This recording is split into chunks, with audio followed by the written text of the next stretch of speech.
É com muita alegria que retornamos para mais uma semana de estudo na Palavra de Deus. Queremos saudar a todos vocês com a paz do Senhor Jesus e que durante esta semana possamos ter a iluminação do Espírito Santo para entendermos o assunto que nós estaremos estudando. Oremos. Nosso Deus e nosso Pai que estás nos céus, aqui estamos diante da Tua presença, agradecidos por mais um dia de vida e por estarmos iniciando uma nova semana de estudo em Tua Palavra. Suplicamos, ó Deus, humildemente, que derrame sobre nós o Teu Espírito Santo. Nos dê entendimento deste assunto que nós iremos estudar. Abençoe a cada amigo, cada irmão, nas suas lutas, nas suas dificuldades, aqueles que nos têm pedido orações. Tu conheces, ó Deus, o coração de cada um destes irmãos e amigos. Abençoa-os, ó Deus, conforme a Tua santa vontade e dê a vitória para a honra e glória do Teu santo nome. É o que te pedimos em nome de Jesus. Amém. Durante esta semana, nós iremos abordar um assunto dentro da Palavra de Deus que nós já mencionamos em um estudo anterior, a intercessão que Cristo está fazendo por cada um de nós, lá nos céus, diante do trono de Deus. E esta semana nós então iremos ampliar um pouco mais este assunto para que nós possamos entender o que é que realmente Cristo está realizando nos céus desde quando Ele voltou depois da sua morte e ressurreição e o que Ele faz então lá no céu por cada um de nós. Muitos cristãos, às vezes, não têm estudado atentamente esta questão na Palavra de Deus e nós, então, esta semana iremos abordar e pedimos a cada um de vocês que peçam a Deus a iluminação do Espírito Santo e acompanhe cada passagem bíblica, anote, marque na sua Bíblia, para que nós possamos ir entendendo o que está escrito na Palavra de Deus. A Palavra de Deus nós sabemos que ela é viva, ela é eficaz, ela é mais penetrante do que espada de dois gumes. Portanto, quando nós a estudamos, a esquadrinhamos, quando nós examinamos, como disse o Senhor Jesus, nós então vamos conhecendo melhor o que Deus fez e está fazendo por cada um de nós. Cristo, Ele está realizando uma obra importantíssima por cada ser humano que aceita-o como Senhor e Salvador. Em Filipenses capítulo 2, versos 9 e 10, o apóstolo Paulo escreveu: "Pelo que também Deus o exaltou sobremaneira e lhe deu o nome que está acima de todo nome, para que ao nome de Jesus se dobre todo o joelho nos céus, na terra e debaixo da terra." Aqui o apóstolo Paulo vem falando que o fato de Jesus ser Deus, não tendo por usurpação ser igual a Deus, se esvaziou a si mesmo e tomou uma forma de servo, uma forma de homem, de ser humano, veio a este mundo viver uma vida para se entregar por cada ser humano. Este nome, segundo o próprio Deus nos diz em sua palavra, é o único nome que deve ser adorado. É o único nome que todo joelho deve se prostrar diante dele, nos céus, na terra e debaixo da terra.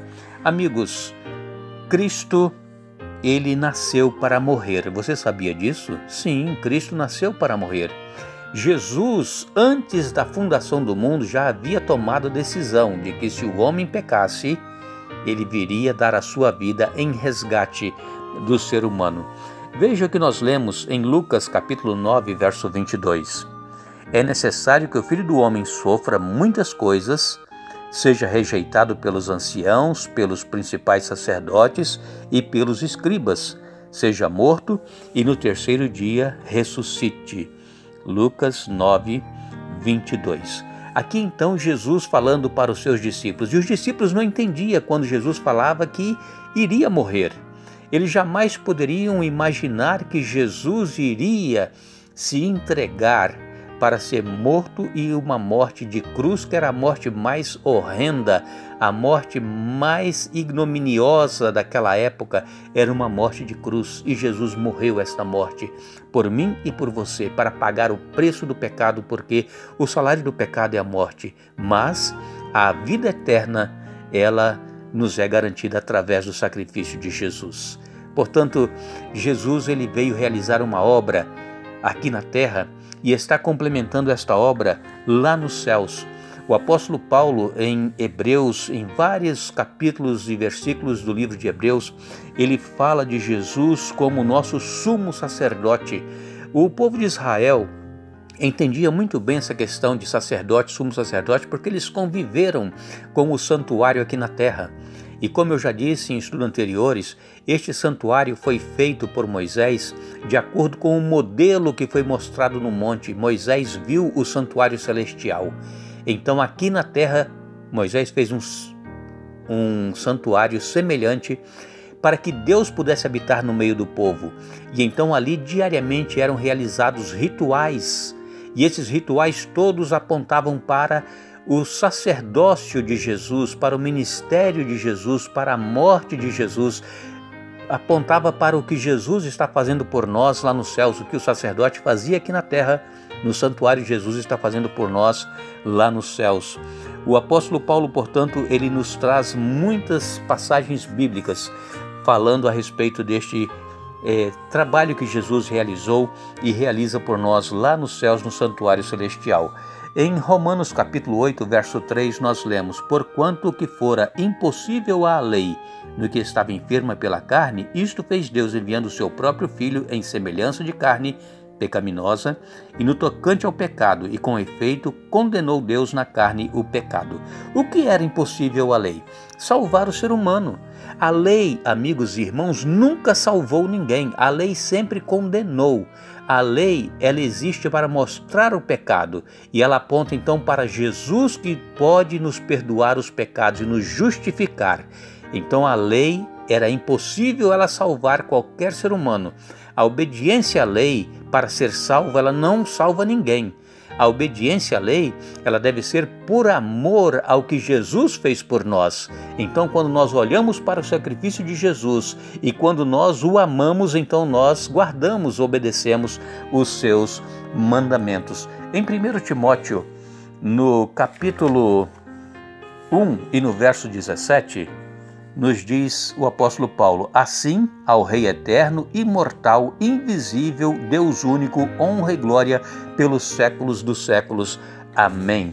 O apóstolo Paulo falando que somente Jesus, ele é o Rei eterno, imortal, invisível, Deus único, a ele seja toda honra e glória. Ainda em 1 Timóteo capítulo 6, no verso 16, o único que possui imortalidade, que habita em luz inacessível, a quem homem algum jamais viu, nem é capaz de ver, a ele honra e poder eterno. Amém. Então somente Jesus, mais uma vez confirmando aqui a palavra de Deus, deve ser dado toda honra, toda glória e todo louvor. 1 Coríntios capítulo 15, verso 53. 1 Coríntios 15, 53, porque é necessário que este corpo corruptível se revista da incorruptibilidade e que o corpo mortal se revista da imortalidade. Então, nós só iremos ter o nosso corpo mortal revestido de imortalidade quando Jesus voltar para buscar a sua igreja. Enquanto isso, todos nós somos mortais. O ser humano morre, aguarda no pó da terra a volta de Jesus para ressuscitar ou para a vida eterna ou para a condenação eterna. Então, Deus, ele enviou Cristo para ser uma oferta pelo pecado, a fim de condenar o pecado na carne. Que nós possamos, então, buscar diariamente na palavra de Deus a orientação segura pelo que Jesus fez e está fazendo por cada um de nós, este sacrifício supremo que ele realizou, morrer em lugar do ser humano para pagar a pena do pecado, e ele agora intercede por nós diante de Deus lá no santuário celestial. Amanhã nós estaremos de volta dando continuidade a este estudo, mas lembre-se, buscai, pois, em primeiro lugar o reino de Deus e a sua justiça, e as demais coisas vos serão acrescentadas.